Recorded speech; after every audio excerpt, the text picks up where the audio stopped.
Ya en otra edición de Cafecito Migratorio, tu futuro en los Estados Unidos comienza aquí, empoderándote con conocimiento. Y hoy comenzamos con las noticias. La primera noticia de la que quiero hablar tiene que ver con la publicación en la página de UCIS, finalmente, de los lineamientos que ellos están aceptando como en este momento la ley que impera o el fallo que impera, la parte de la opinión del juez Chen, que le permite a algunos venezolanos, alrededor de 5,000 venezolanos, que lograron no solamente enviar su re-registración de TPS, pero también recibieron una aprobación de esa re-registración en el momento antes de que la administración de Donald Trump terminara la designación del TPS. Esto, de nuevo, y eliminara o suspendiera la extensión que ya había dado o concedido la administración del presidente Biden. Entonces, también queda clarísimo, según la página web, que los tepecianos venezolanos que aplicaron bajo el grupo del 2021 y obtuvieron TPS y se re-registraron para el TPS, van a poder gozar del TPS hasta el 7 de noviembre del 2025. Después de eso, si usted no tiene algún tipo de aplicación adicional pendiente, como por ejemplo una aplicación de asilo, usted va a empezar acumular tiempo fuera de estatus, lo cual tiene consecuencias importantes a la hora de que usted salga a los Estados Unidos y active los castigos de los 3 y los 10 años. Ahora, hoy quiero también conversar. Este fin de semana estuve viajando y estuve leyendo un libro del gran escritor venezolano Moisés Naím. Este libro se llama Charlatán. Y me parece un libro increíblemente importante para el tiempo que estamos viviendo. Una de las cosas que se quedó conmigo acerca del libro de Moisés Naím, Moisés Naím, para aquellos que quizás no sepan, tiene un programa que se llama El Efecto Naím. Es un venezolano que vive en Washington, D.C., tiene muchísimos años allí, ha trabajado para el Banco Mundial, es una de las mentes más influyentes a nivel contemporáneo, según el Foro Económico de Davos, y de nuevo, creo que si no me equivoco es economista y tiene una influencia increíble. Fue el editor en jefe de Foreign Affairs Magazine, es profesor de MIT, o sea, en pocas palabras, es una lumbrera y ha visto cómo muchas de las cosas, se ha adelantado a muchas de las cosas que estamos viviendo ahorita.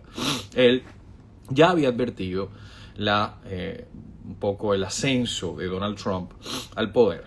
Ya había hablado de cuáles eran los métodos, las técnicas que iba a utilizar Donald Trump para volver al poder o mantenerse en el poder en su maravilloso libro La revancha de los poderosos. Ahora, con este libro Charlatán, está explicándonos cómo históricamente, a través de la historia de la humanidad, siempre hemos tenido personas, seres humanos, que han utilizado su carisma y su inteligencia para embaucar a otros. Esto ha sido tan viejo como la historia de la humanidad misma.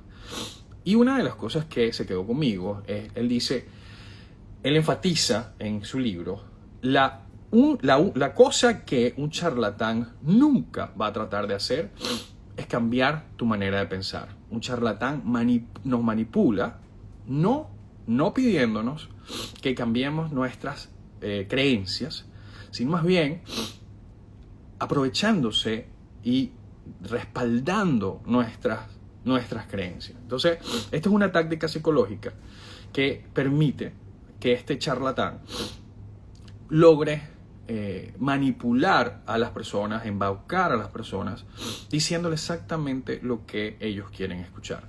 Muchas veces yo he criticado a las personas, incluyendo algunos profesionales del derecho, que a mi juicio están no tratando de convencerte que tomes medidas para protegerte o que no seas demasiado optimista, sino por el contrario, disculpen, te han vendido esta idea de que todo va a estar bien. Y claro, como todos queremos una buena noticia, todos queremos escuchar a una persona optimista, entonces generalmente nos dejamos guiar por estas personas que no son más que, según lo define el mismo Naím, charlatanes que en vez de decirte lo que tú necesitas escuchar, te dicen lo que tú quieres escuchar. Y cuando te dicen lo que tú quieres escuchar, tú vas, como pasa muchas veces en los cultos, ¿verdad? Cuando hay un culto hacia una personalidad o hacia lo que sea, que hoy por hoy en las redes sociales se ha vuelto mucho más común y mucho más fácil para un charlatán volverse un poco una figura a la cual las personas le rinden pleitesía o culto, y la manera que lo hacen es de nuevo aprovechándose de algunos shortcuts que tenemos todos en la manera como procesamos información, y una de las técnicas más efectivas es de una manera con mucho carisma decirte: créeme, todo va a estar bien, tú no tienes que preocuparte porque el TPS se va a ir. Todos los que están diciendo que el TPS va a ser cancelado simplemente no son personas negativas. Yo estoy contigo, yo creo lo mismo que tú, yo creo que el TPS está aquí para quedarse y no tienes que preocuparte por nada. Y mientras que tú me sigas viendo y me sigas siguiendo y me sigas dando likes y me sigas dando apoyo, yo estoy garantizando que así yo esté equivocado. Muchos de nosotros hemos invertido tanto capital emocional en creerle a esa persona que ahora empezamos a justificar. Entonces cualquier cosa que esa persona diga ahora para decir, bueno, no va a decir nunca me equivoqué. Va a decir en realidad lo que está pasando ahorita es una grave injusticia. Pero, y claro, yo no pude haber predecido esto, yo no pude haber visto en el futuro esto porque esto es ilegal. Esto es completamente absurdo, esto nunca debió haber pasado. Y en esa charlatanería, ¿verdad?, se pierde de vista algo muy fundamental. Esta persona optó por crear un culto de personalidad alrededor de ellos para que las personas lo siguieran, diciéndole no lo que tenía que decirle, sino lo que él creía que esas personas querían escuchar. Y cuando las cosas no salieron así, las personas que ya invirtieron mucho capital emocional en esa creencia van a seguir justificando a esa persona, porque así funcionamos como seres humanos. Entonces, simplemente esto lo digo no con afán de criticar a nadie, sino más bien para educar a nuestra comunidad. Este espacio es para empoderarte con conocimiento, y parte de empoderarte con conocimiento es que empieces a entender las técnicas utilizadas por los charlatanes y las personas que están tratando de cometer fraude, las personas en las redes que te están vendiendo cursos de astrología, que te están vendiendo papeles fáciles, ¿verdad? Los que te están vendiendo trading para que hagas mucho dinero, los que te están diciendo que es muy fácil conseguir una visa de trabajo, que ellos tienen todo planeado. Este es el tipo de cosa de la que te tienes que cuidar, porque en este momento, si tú escuchas a personas que simplemente quieren decirte lo que tú quieres escuchar, cómo te vas a hacer millonario sin tener que trabajar mucho, de la noche a la mañana, cómo, de nuevo, vas a conseguir tus papeles migratorios de manera muy sencilla, que no tienes que preocuparte por nada, siempre y cuando le pagues a esa persona miles de dólares, cómo tienes que no preocuparte por caer en un centro de detención, porque mientras que esté con esa persona todo va a estar bien. O sea, hay muchísimas, de nuevo, como en el caso de las personas que te venden este libro, Charlatán, menciona a una persona que muchos de nosotros nos criamos escuchando, que era Walter Mercado. Y Walter Mercado falleció después de que explotaron muchísimos escándalos. ¿Por qué? Porque él permitió que su imagen fuera utilizada por personas inescrupulosas que estaban en su círculo para estafar a la gente que confiaba en Walter Mercado, porque se había vuelto una personalidad en la televisión. Las personas se conectaban con él, y tenemos que preguntarnos cuántas veces hemos caído en estas trampas. Y de nuevo, no porque una persona puede o no puede estar consciente de lo que está haciéndote, pero lo importante es que entiendas que es mucho más fácil de caer en estas trampas de lo que piensas, y tienes que introspeccionarte para asegurarte que tú no estés siendo víctima en este momento de un charlatán que te está diciendo que todo va a estar bien, para que tú simplemente sigas caminando hacia allá, cuando ese camino probablemente no te va a llevar a ningún lugar donde tú quieres ir, ¿ok?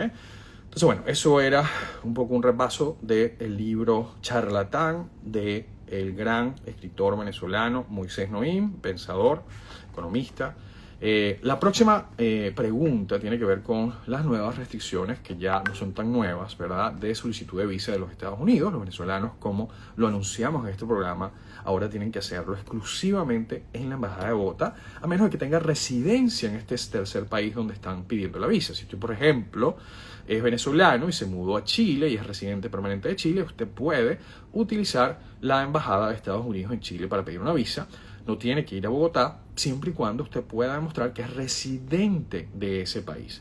La definición de quién constituye un residente generalmente es una definición que viene de la ley nacional de ese país. Así que tenga cuidado, porque algunos países pueden definir la residencia en ese país de manera diferente. Y usted tiene que estar consciente de cómo se define ser residente de un lugar antes de usted hacer una cita y tratar de ir a una embajada que no es la Embajada de Bogotá. Si usted es venezolano y solamente tiene esa nacionalidad, usted tiene que tener mucho cuidado, porque si no, pues puede perder tiempo y dinero. ¿Okay?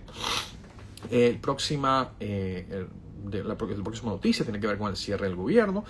Las Cortes de Inmigración, las Cortes Federales, han continuado operando a pesar del cierre de gran parte de los gabinetes del gobierno. Así que, para que lo sepan, el cierre del gobierno no va a afectar a las Cortes de Inmigración, no va a afectar las Cortes Federales. Estas siguen funcionando, tampoco van a afectar a las Cortes Estadales. Así que es sumamente importante que no vayas a perder tu cita porque crees que el gobierno está parado, porque en este caso las Cortes continúan funcionando.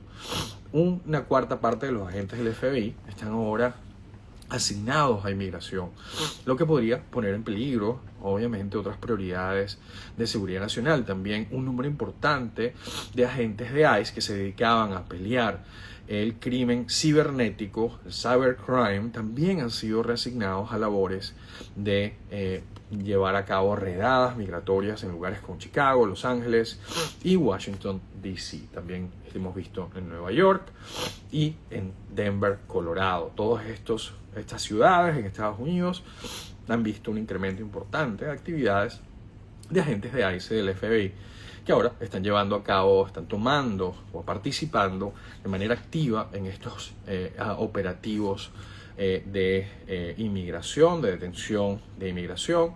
También estamos viendo cómo la Guardia Nacional de varios estados está siendo utilizada. Por ejemplo, la Guardia Nacional de Texas fue enviada y movilizada para la ciudad de Chicago porque el gobernador de Illinois y la Guardia Nacional de Illinois no estaban necesariamente en línea con esta idea, ni tampoco estaban claros de la legalidad de la decisión de implementar las órdenes del Departamento de Guerra de Donald Trump, que estaba exigiendo que las tropas fueran movilizadas a Chicago, cuando la Guardia Nacional de Illinois no pensaba que había una ley que justificara esa decisión. También tenemos que saber que un juez federal, a pesar de que emitió una orden para que agentes de ICE, por lo menos en Chicago, no pudieran detener a inmigrantes sin tener una orden o de arresto o una causa probable para poder llevar a cabo este arresto. Algunos concejales de la ciudad de Chicago han anunciado que ICE está haciendo caso omiso a esta opinión de este juez federal, que prohibió de manera específica, por lo menos temporalmente, los arrestos sin una orden de detención y sin causa probable.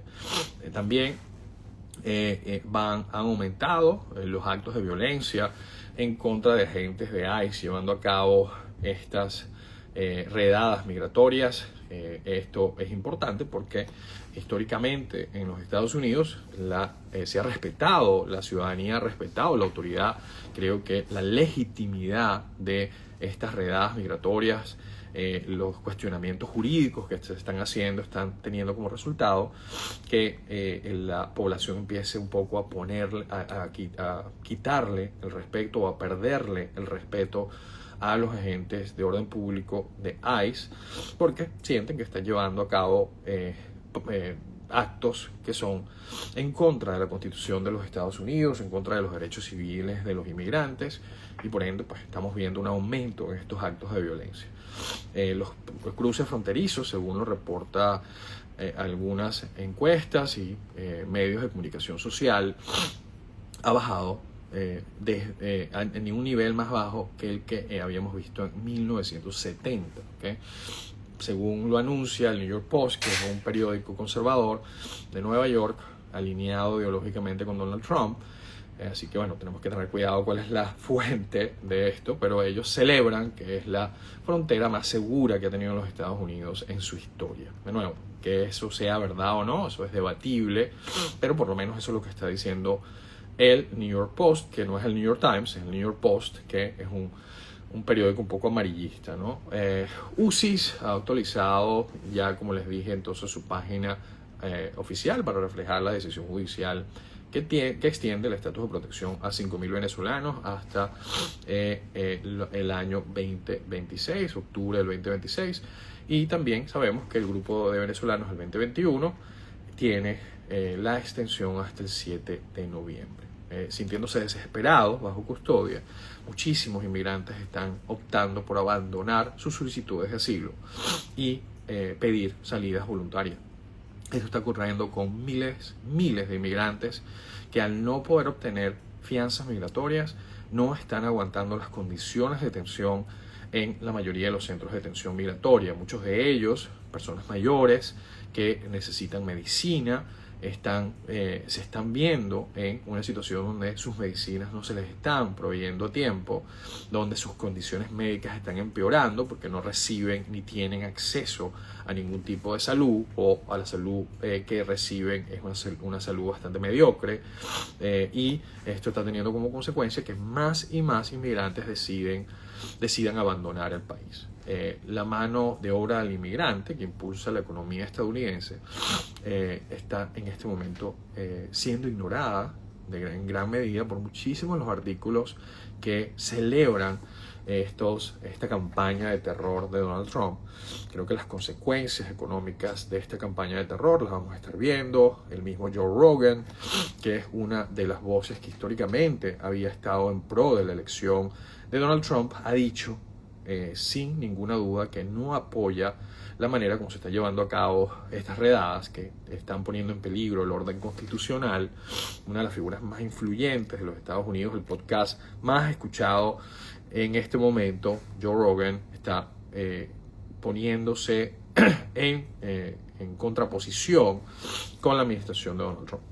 La primera pregunta: doctor, quisiera que me orientaran en algo. Yo soy beneficiario del TPS el 2021 y mi hijo, que es ciudadano, presentó la petición de mi residencia en julio. Solo me ha llegado un aviso de recibido. ¿Cómo quedaría mi estatus mientras llega la aprobación? Gracias de antemano. Primero que te necesitaría saber es cómo entraste a los Estados Unidos. ¿Entraste con visa? Porque si entraste por frontera no vas a poder obtener la residencia a través de tu hijo. Así que es bien importante que yo entienda, en esta pregunta no me lo dices, si entraste por frontera, si entraste con parol. Esas son cosas que voy a tener que saber para poder hacer un análisis. Asumiendo que hayas entrado con visa, entonces tienes que saber que hoy por hoy, a pesar de que tienes una aplicación pendiente de un hijo ciudadano que tenga más de 21 años, que puede demostrar que te puede mantener, estoy asumiendo que en este caso se envió no solamente la I-130, pero también la I-485, algo que tampoco me dices. Entonces hay un montón de cosas que tendría que saber para poder responder a la pregunta que me estás haciendo. Así que yo te recomendaría que hablaras con un abogado lo antes posible. Doctor, aclare esto, por favor. Cuando los beneficiarios del TPS 2023 quedan sin estatus, ¿es de abril o desde la Corte Suprema se pronunció? Desde que la Corte Suprema se pronunció. Es cuando entra en vigor, como empieza el reloj de fuera de estatus. ¿Cómo es que las personas que entraron por frontera pueden tener un caso con UCIS? Bueno, en el pasado esto era bastante común, ¿no? Los oficiales de deportación de ICE no siempre llenaban el NTA con la Corte de Inmigración y por ende un caso en la Corte de Inmigración nunca comenzaba. Ahora hemos visto desde junio de este año, hemos visto miles de cartas siendo enviadas a aplicantes de asilo afirmativo por UCIS que tienen sus casos con UCIS o que han tenido sus casos por años por UCIS después de haber entrado por frontera. Las cartas que fueron emitidas por un centro en Georgia que se llama el Asylum Vetting Center están en este momento haciéndole saber a estas personas que sus casos han sido desestimados y que tienen que hacer una cita con ICE para poder hacer una entrevista medio creíble. Así que es bien importante que entendamos esto, porque muchas personas se están quedando sin ningún tipo de estatus a raíz de estas cartas, y tienes que hablar con un abogado si recibes una de estas cartas lo antes posible, ¿ok? Creo que esto es todo lo que me da chance de cubrir hoy. Espero que esto haya sido de utilidad.